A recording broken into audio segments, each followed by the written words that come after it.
kuma raba da zuwa Hausa Productive. Burinmu shine mu tunasar da ku abubuwan da baku sani ba ko kuka manta.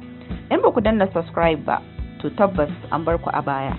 A danna subscribe sannan a danna ƙararrawar sanarwa. Giwa wata irin dabba ce mai girman gaske. Idan rani ya zo, giwa tana amfani da ƙahonta wajen yin rami a wuri mai danshi domin ta samu ruwa da za ta yi amfani da shi.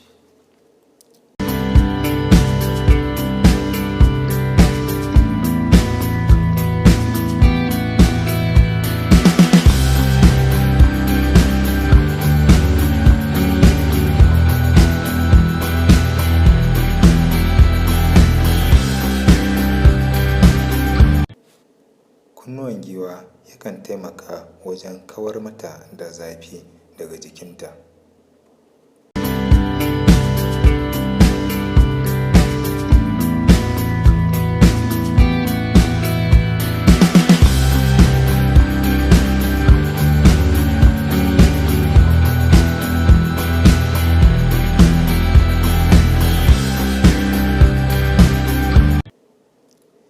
Giwa tana da son yin wasa da ruwa, sai ta sa wani abu ta zuƙo ruwan daga nan sai ta fesa a jikinta.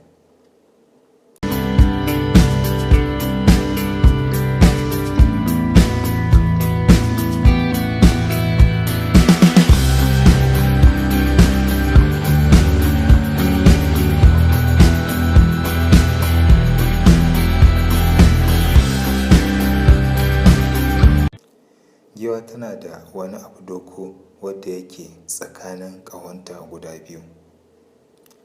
Wannan abin hanci ne. Tana amfani da shi wajen yin numfashi, tana amfani da shi wajen yin busa kamar ƙaho, tana kuma amfani da shi ta sha ruwa, tana kuma amfani da shi wajen ɗauka.